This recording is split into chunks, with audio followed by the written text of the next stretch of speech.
Hello student, income from house property का आज ये सेकंड हमारा क्लास है। आई डॉक्टर सुरेश कुमार, ये आपका सेकंड क्लास में आज हम आपको बताएंगे ग्रॉस एनुअल वैल्यू निकालना और फिर आगे का जो प्रोसेस होगा house property taxable income from house property निकालने के लिए।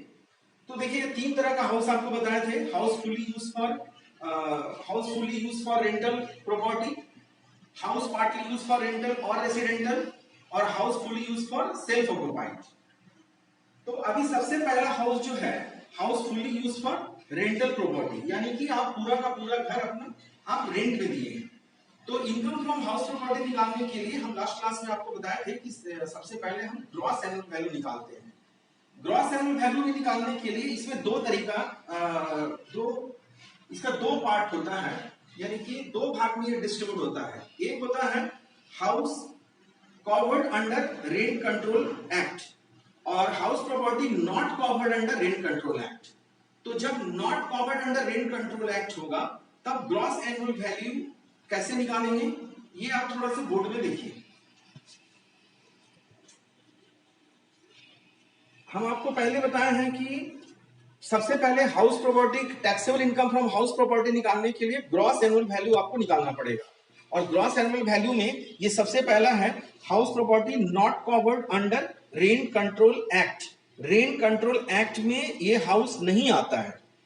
तो इसके लिए ग्रॉस एनुअल वैल्यू निकालने के लिए जैसे आपको क्वेश्चन में दिया रहेगा, एक्चुअल रेंट रिसीव है 25,000, म्युनिसिपल वैल्यू है 20,000 और फेयर रेंट है 30,000।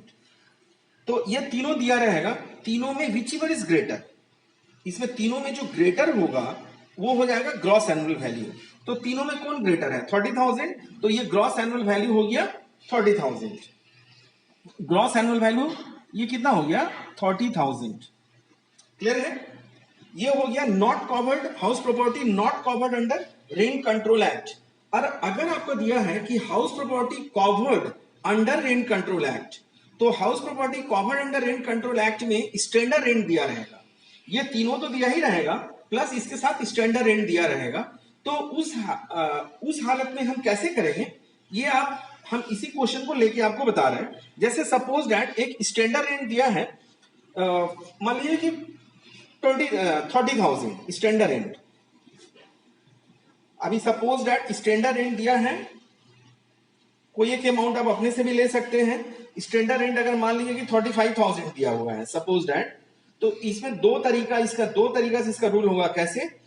Actual rent receive, municipal value और fair rent whichever is greater. दोनों में जो ग्रेटर होगा वो 30,000 ले लिए। और सेकेंड रूल होगा एक्चुअल रेंट रिसीव 25,000 और standard rent 35,000। Actual rent receive 25 और स्टैंडर्ड रेंट हम आपको बोलेंगे, क्वेश्चन में स्टैंडर्ड रेंट दिया रहेगा, स्टैंडर्ड रेंट 35,000। दोनों में फिर विच एवर इज ग्रेटर, तो कौन ग्रेटर हो गया? 35।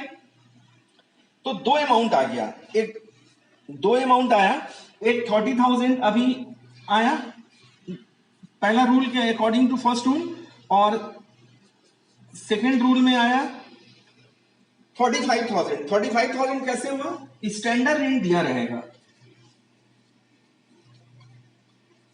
Standard rent.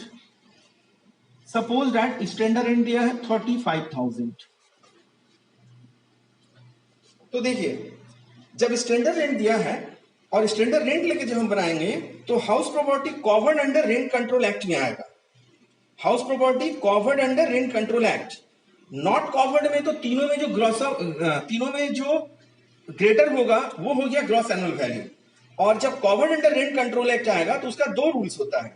एक रूल होगा कि एक्चुअल रेंट, म्युनिसिपल वैल्यू और फेयर रेंट, तीनों में जो ग्रेटर होगा वो एक ले लिए 30,000। और फिर इसका सेकेंड रूल होगा एक्चुअल रेंट 25,000 और स्टैंडर्ड रेंट 35,000। एक्चुअल रेंट 25,000 और standard rent 35,000 which ever is greater. तो दोनों में कौन ग्रेटर हो जाएगा? 35।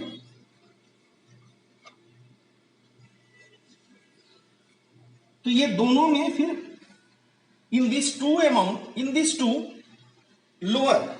Lower of in this two amount, ये दोनों अमाउंट में फिर जो लोअर होगा वो हो जाएगा हमारा ग्रॉस एनुअल वैल्यू। ये कब होगा?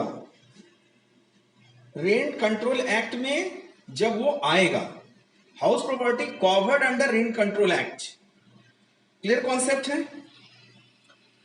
जब house property not covered under rent control act में ग्रॉस एनुअल वैल्यू तीनों में विचएवर इज ग्रेटर ले लेंगे, ये एक रहेगा ग्रॉस एनुअल वैल्यू निकालने का तरीका।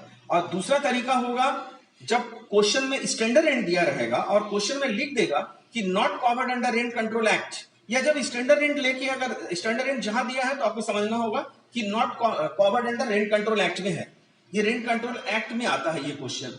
तो रेंट कंट्रोल एक्ट में जब ये क्वेश्चन आएगा तो इसमें सबसे पहले actual rent, municipal value, fair rent, तीनों में जो ग्रेटर होगा वो ले लिए। और सेकंड इसका रूल है एक्चुअल रेंट रिसीव और स्टैंडर्ड रेंट। तो स्टैंडर्ड रेंट 35 है, तो 25 और 35 में कौन ग्रेटर हो गया? 35। फिर ये दोनों में जो लोअर होगा वो हम ले लेंगे। तो दोनों में लोअर कौन हो गया? 30,000। तो ये 30,000 जो है ये 30,000 हो जाएगा ग्रॉस एनुअल वैल्यू। 30,000 क्या होगा? विच इज लोअर, ये हो जाएगा ग्रॉस एनुअल वैल्यू। तो अब देखिए, अब हम एक आपको फॉर्मेट दे रहे हैं taxable income from house property निकालने के लिए।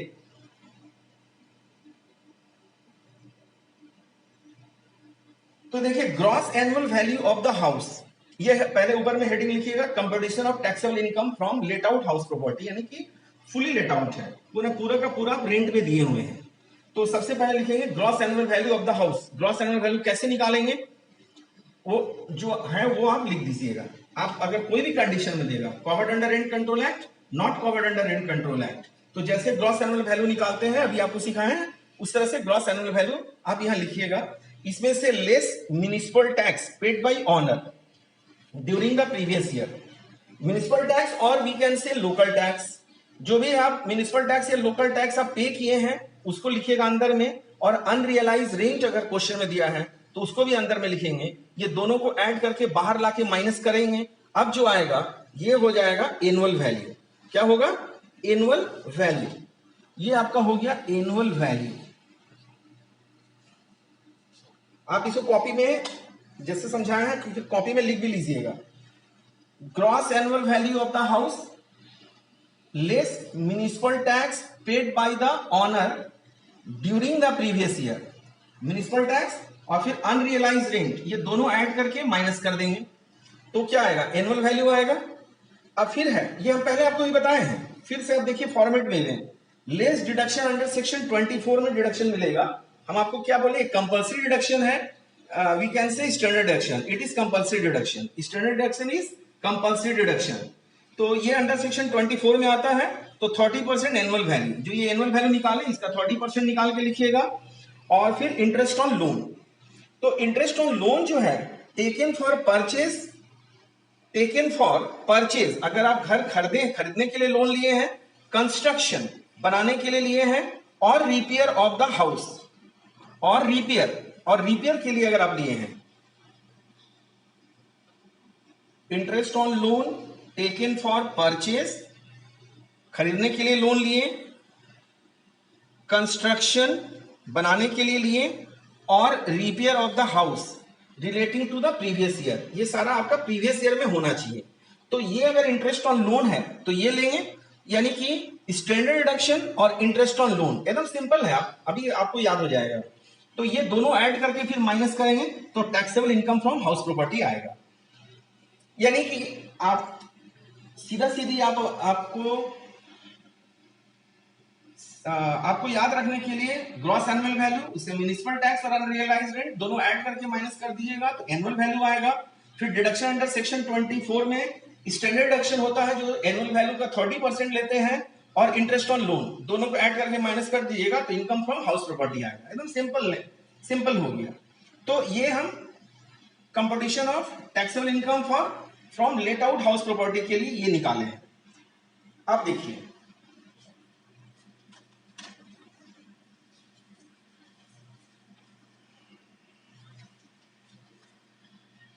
आप इसको जो भी आपको समझाएं ये कॉपी में लिख लीजिएगा, फॉर्मेट आपके लिए अच्छा होगा आगे। और अब आप देखिए, income from self occupied residential house property, अगर पूरा का पूरा घर में आप खुद रहते हैं, सेल्फ ऑक्युपाइड। तीन तरह का हाउस आपको बताए थे।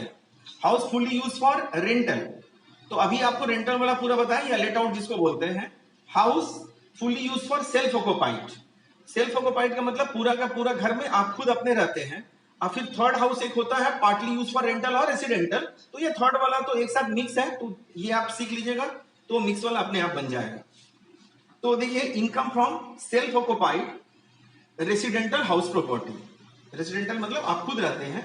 तो इसमें देखिए, ग्रॉस एनुअल वैल्यू और एनुअल वैल्यू आप जो वहां तक नील होता है, आप ग्रॉस एनुअल वैल्यू भी नील होगा, और स्टैंडर्ड डिडक्शन यानी ये जो आप एनुअल वैल्यू जो किए हैं यहां अभी पहले आपको बताए थे, ये पूरा का पूरा इसमें नील होता है। आपको फाइंड आउट करने का जरूरत नहीं है, gross annual value less municipal tax ये सब करने की जरूरत नहीं है। इसमें क्या है कि सीधे एनुअल वैल्यू ऑलवेज नील लिखिएगा। तो देखिए यहाँ पर नेट एनुअल वैल्यू क्या हो गया, नील, ऑलवेज नील होता है। इसमें आपको ग्रेटर वगैरह वो सब रूल फॉलो नहीं करना है। जब सेल्फ ऑक्युपाइड प्रॉपर्टी रहेगा तो नेट एनुअल वैल्यू क्या हो जाएगा, नील होगा। फिर less deduction under section 24, standard deduction भी नील होता है, डिडक्शन नहीं मिलेगा। जब एनुअल वैल्यू नील है तो 30% आपका नेट एनुअल वैल्यू का लेते हैं, तो नील जब है तो 30% क्या है, नील का 30% थोड़ी, तो जीरो होगा। तो deduction under section 24 standard deduction nil, standard deduction कुछ नहीं मिलेगा। ओनली इसमें डिडक्शन मिलता है interest on loan, interest on loan और इंटरेस्ट ऑन बोरोड कैपिटल, एक ही बात हुआ। तो इंटरेस्ट ऑन लोन जो है आपको जो बताया है, अब जब आगे क्वेश्चन आएगा तो इंटरेस्ट ऑन लोन का भी कुछ और उसका डिफरेंट मेथड होगा, वो हम आपको बताएंगे। तो फिलहाल आप इंटरेस्ट ऑन लोन या इंटरेस्ट ऑन बोरोड कैपिटल, आप दोनों का मतलब एक ही है। ये आप एनुअल वैल्यू से इंटरेस्ट ऑन लोन ऑनली आएगा, ये माइनस करेंगे तो लॉस फ्रॉम हाउस प्रॉपर्टी आएगा। लॉस फ्रॉम इस बने यानी इनकम फ्रॉम सेल्फ ऑक्युपाइड से क्या आया, लॉस फ्रॉम हाउस प्रॉपर्टी। तो ये पहला वाला जो इनकम है लेट आउट इनकम, ये taxable income from house property, और लॉस फ्रॉम हाउस प्रॉपर्टी और लॉस फ्रॉम हाउस प्रॉपर्टी दोनों को ऐड कर देंगे। दोनों को ऐड कर देंगे मतलब क्या, अगर एक मान लीजिए कि 2000 का प्रॉफिट आया और एक 500 का लॉस आया, तो 2000 माइनस 500 1500 का इनकम फ्रॉम हाउस प्रॉपर्टी आएगा। और अगर दोनों से लॉस आया तो दोनों को टोटल ऐड करके लॉस फ्रॉम हाउस प्रॉपर्टी आएगा। सपोज दैट पहला वाला रेंटल से भी लॉस आया 1000, और टैक्सेबल और रेसिडेंटल हाउस प्रॉपर्टी यानी सेल्फ ऑक्युपाइड से भी लॉस आया, तो दोनों लॉस को ऐड कर देंगे। पहला से लॉस अगर 100 आया, 1000 आया, suppose that let out portion से लॉस फ्रॉम हाउस प्रॉपर्टी 1000 आया और सेल्फ ऑक्युपाइड से 500 आया लॉस, तो टोटल लॉस कितना हो गया 1500। और अगर एक से प्रॉफिट आया एक से लॉस आया, तो उसको प्रॉफिट से लॉस को मेकअप कर देंगे, जो होगा वो हो जाएगा income from house property, taxable income from house property. तो ये आपका हो गया। तो ये दो हाउस का आप कैसे निकालेंगे आपको हम अभी बता दिए। Competition of taxable income from let out house property और इनकम फ्रॉम सेल्फ ऑक्युपाइड और रेसिडेंटल हाउस प्रॉपर्टी, यानी सेल्फ ऑक्युपाइड है ये, जिसमें कि आप पूरा अपने रहते हैं घर में, ये हो गया सेल्फ ऑक्युपाइड। इसमें हमेशा याद रखिएगा नेट एनुअल वैल्यू ऑलवेज नील होता है, और एक ही रिडक्शन मिलता है इंटरेस्ट ऑन बोरोड कैपिटल या interest on loan. You can say interest on borrowed capital और इंटरेस्ट ऑन लोन, तो ये माइनस हो जाएगा। तो इसमें ऑलवेज जब इंटरेस्ट ऑन लोन अगर रहेगा तो ये माइनस होगा, तब उस हालत में ऑलवेज लॉस होगा। लेस हो गया, ये हो गया लॉस हो गया, तो लॉस फ्रॉम हाउस प्रॉपर्टी ये ऑलवेज लॉस में आएगा। अब फिर ये दोनों इनकम को जोड़ देंगे, जो आएगा वो taxable income from house property या फिर लॉस फ्रॉम हाउस प्रॉपर्टी में भी हो सकता है। तो ये आपका था फॉर्मेट, ये दोनों आपको मेथड आपको बता दिए। अब पार्टली यूज फॉर रेंटल और रेसिडेंटल के लिए जब आप क्वेश्चन बनाएंगे तब उस समय आपको क्लियर होगा, ये दोनों को ही मिक्स करके वो बन जाएगा पार्टली यूज फॉर रेंटल और रेसिडेंटल में। तो नेक्स्ट क्लास से अब हम प्रैक्टिकल स्टार्ट करेंगे, और इसको आप ध्यान से एक बार फॉर्मेट को घर में एक बार आप जैसे पूरा हम बोर्ड में दिखाए हैं और कोशिश किए हैं कि पूरा आपका कैमरा से वो ठीक से आ जाए, तो आप इसको घर में पूरा फॉर्मेट को लिख लीजिएगा। और नेक्स्ट क्लास से आपको हम क्वेश्चन इसका प्रैक्टिकल क्वेश्चन स्टार्ट करेंगे, तो प्लीज क्लास में रेगुलर रहिए। Okay, thanks to all of you.